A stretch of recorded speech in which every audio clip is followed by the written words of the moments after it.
Hello everybody, it's Robert Taylor with the American Classic Heritage Show, and we've really got a treat for you today. We've got Jim Wingo here with his 1931 Model A 400 they call it, and it's a real special automobile, and Jim knows all about this thing, so he's going to tell us about it from one end to the other. So y'all listen up, we're glad to have you with us today. Hi, I'm Jim Wingo, and this is my Model A A400 car.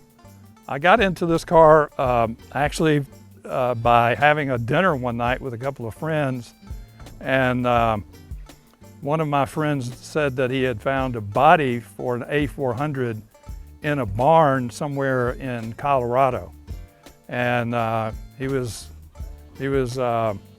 asking if I had any interest in rebuilding the car, and I told him that I did. There's so few of these left that it just, to me, makes sense to bring back a piece of history. So this car, the body was found in Alamosa, Colorado, at a ranch about 50 miles off the main road. And it took a great deal of effort to get the body out of there and back to Atlanta. The car was pretty much a wreck when I got it. It was a project car that had been owned by the previous owner for about 30 years. And the story behind the car is that he purchased the car from a fellow in Illinois who had purchased the car from some American Indians out on a reservation there in Arizona. So the car moved around a lot, and by the time this car was acquired by him, he tore it all apart and basically tried to piece it back together to make a reasonable car out of it.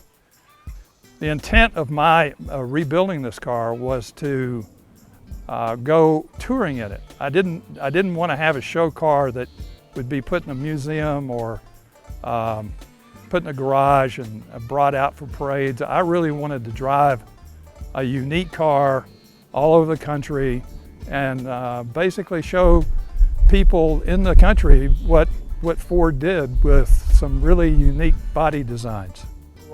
I finished this car in February of 2014, and that June of 14, I took it to Canada.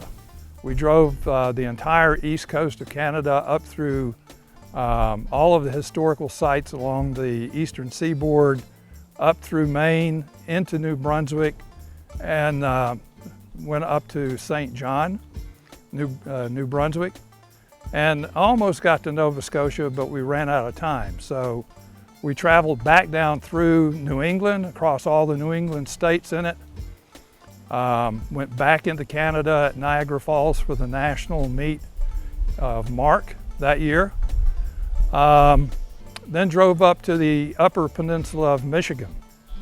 When I got back, and the car gave us no problems at all. We had 2 broken fan belts, and that was it. When I got back, I decided that I really needed to put an overdrive in the car. So we put a Mitchell overdrive in the car, and this car is now able to cruise along at about 60 miles an hour without any problems at all. There's no strain on the engine, and the car runs perfectly. Okay, so this is a Model A 400. It has an interesting history. In 1931, in the depths of the recession, or depression, 1931, Henry Ford was losing market share to Chevrolet and Plymouth and many other car manufacturers. And he was losing it primarily on the basis of features.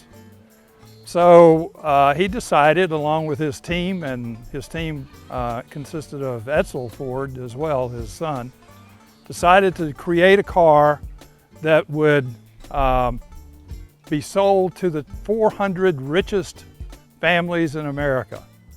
Of course, the 400 richest families in America weren't looking at Fords at the time, and they knew that. So they had to come up with something really special. The car they came up with was this one, and it's a sedan convertible. It was It had a lot of features on it that most Model A's didn't have. It had wood graining in the interior. It had roll-up windows, had a convertible top, had leather interior. So it was a really upgraded car. Unfortunately for Ford, he didn't realize that it wasn't upgraded enough for the rich guy, and it certainly was more than upgraded for the common man, and the common man couldn't afford it, and the rich guys didn't want it. So they only made about 4,000 of these. It was a kind of a commercial disaster for Ford. And as you go down through through time and history, the 4,000 cars that were originally made, most of them were actually scavenged for parts and by the dealers, and they couldn't move them because they were too expensive. So not very many of them survived over the years. In fact, now there are only about 300 worldwide known to exist, and there are only 100 of these on the road, and this is one of them. The other thing to know about this car is that because it was a commercial failure, the Ford family decided basically never to get into the upmarket again.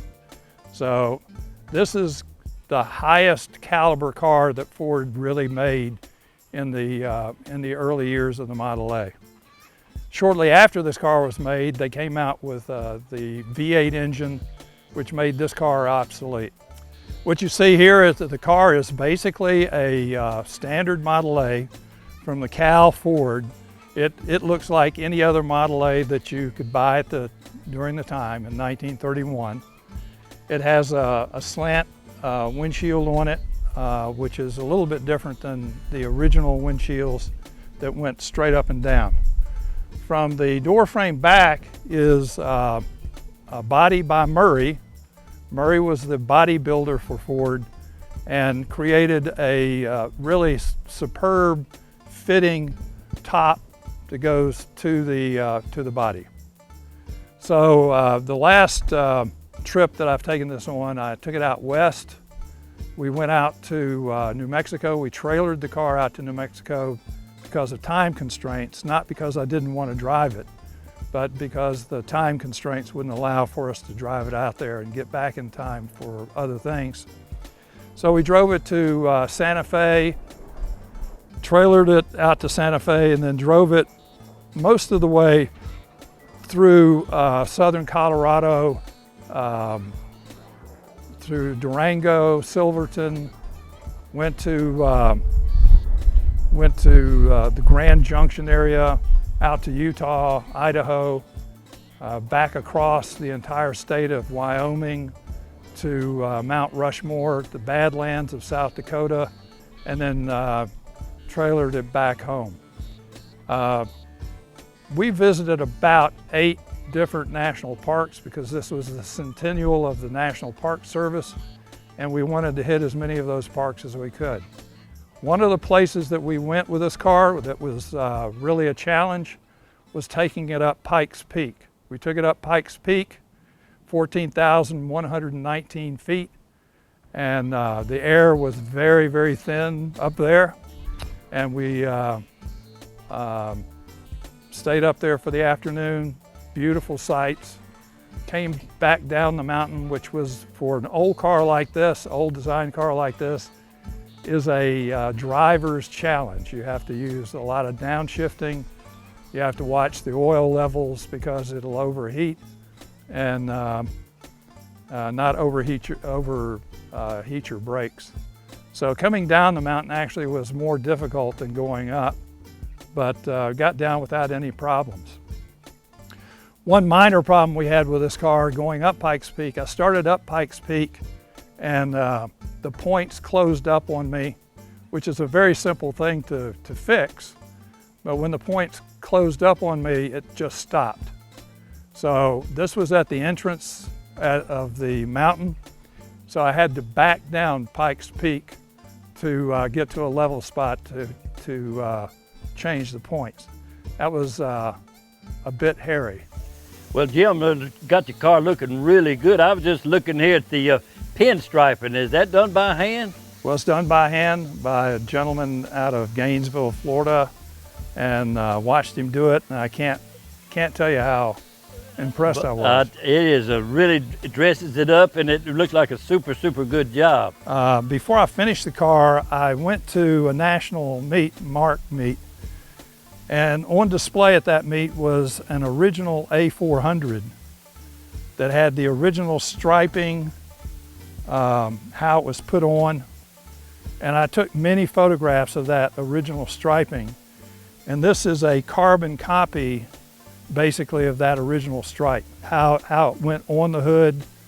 The only change I made to it is I made the stripe come to a little point here, but on the original it was just two straight lines that ended at the end of the, but the striping matches the wheels, and the color is called Ford Maroon Light, or Light Ford Maroon.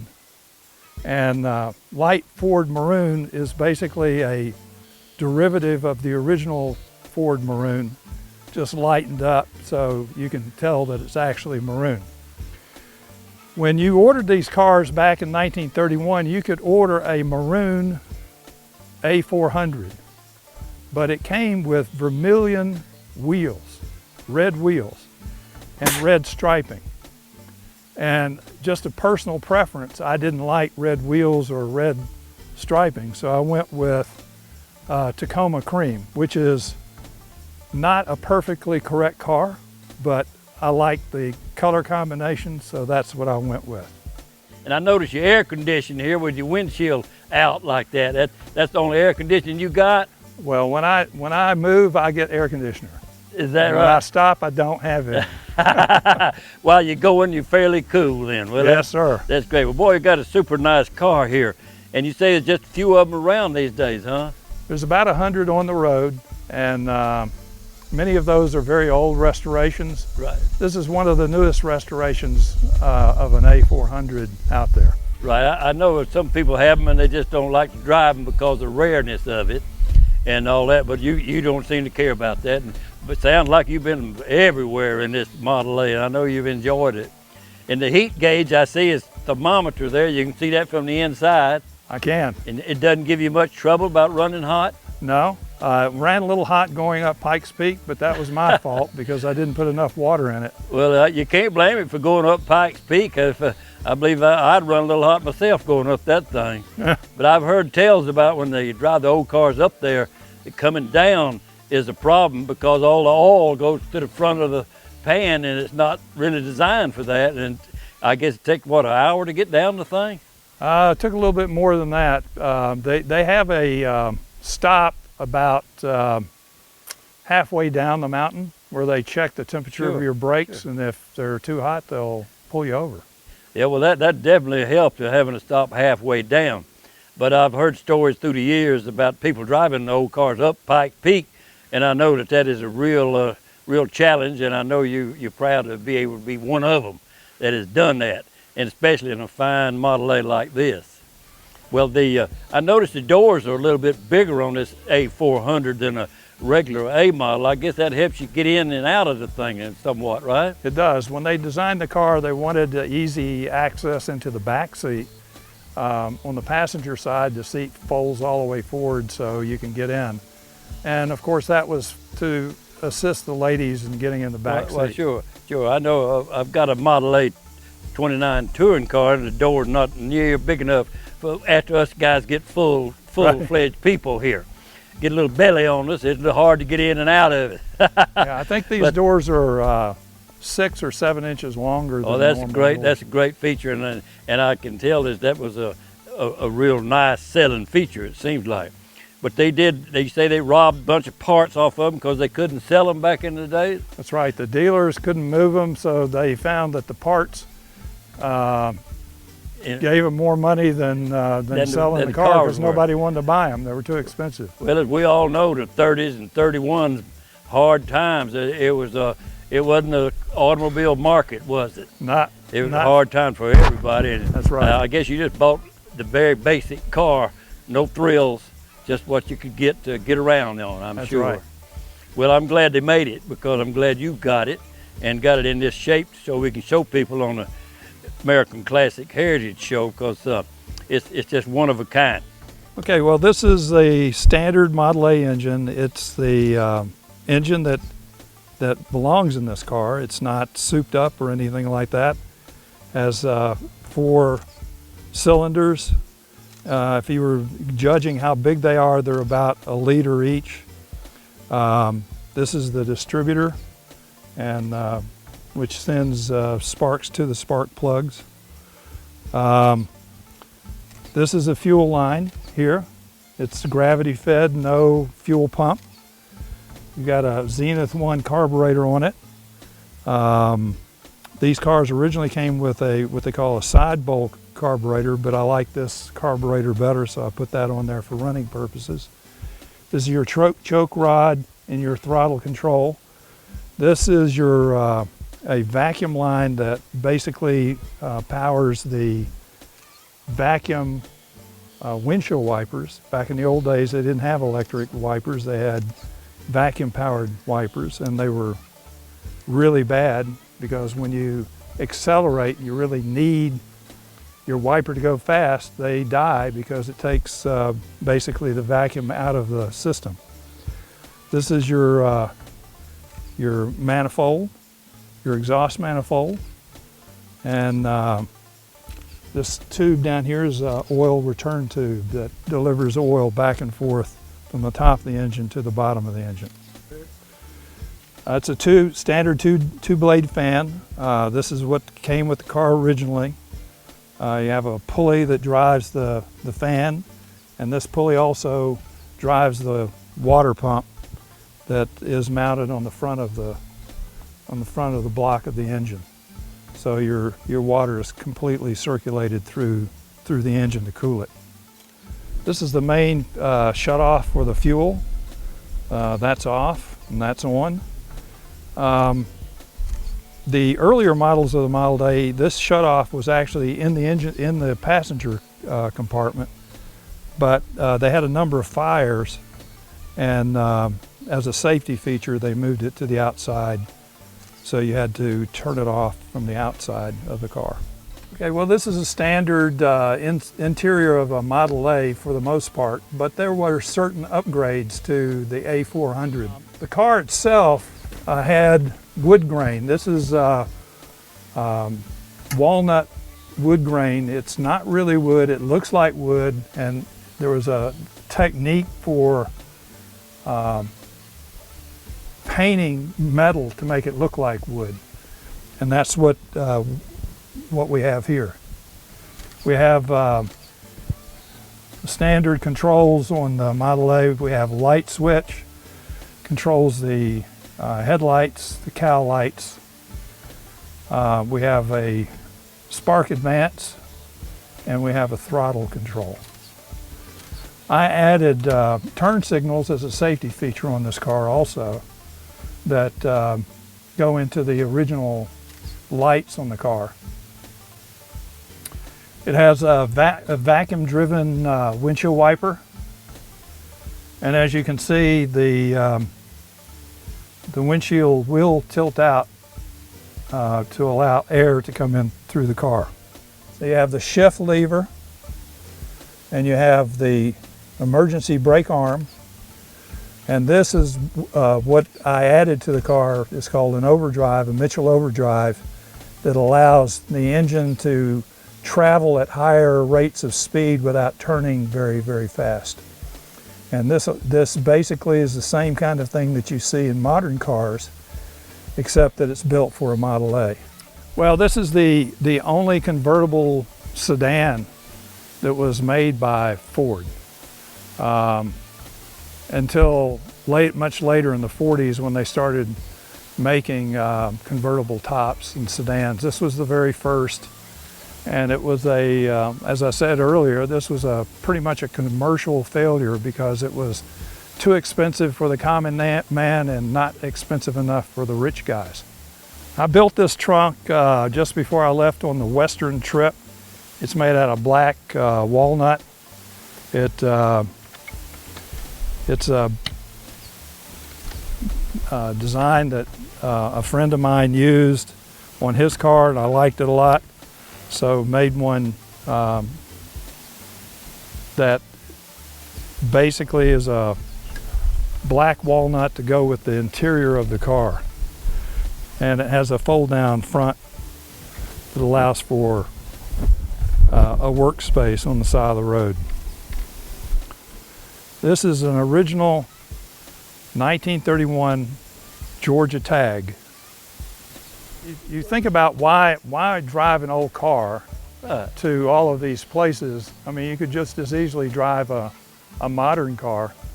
But I think one of the things that makes the drive more enjoyable is seeing the smiles on everybody's face. On the people, isn't that the truth? Lots of thumbs Just up. wave at you going down the road. You can go all you want to in a modern car. Nobody pay no attention at all, would they? And you can But I know exactly what you mean. I've been many, many times.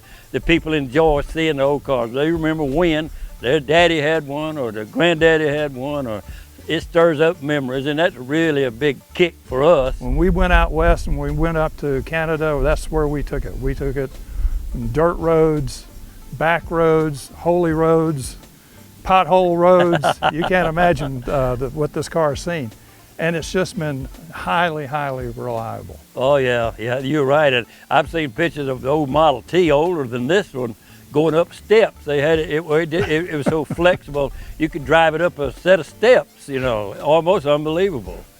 But talking about T's, in special places, you get treated special when you're in an old car too, and you can't beat that. We was down in Savannah on an old tour, went to a man's mansion out there, had a big plantation. He invited us all out there, and you just get to go and do things that you just wouldn't get to do if you didn't have an old car. That's right. Jim Wingo, we appreciate you coming out today with this fine Model A Ford, and it sounds like you drove it many, many enjoyable miles, and I'm sure you've got some more miles left in it. It looks like it's ready if you are. Well, you know, being a member of the Horseless Carriage Club, there's a lot of opportunities to go here and there in these cars, and it's great to be in an organization like that provides tours for us to go on. And without them, I guess we wouldn't have near as much fun. Appreciate you coming today, and we thank you. Well, thank you, Robert.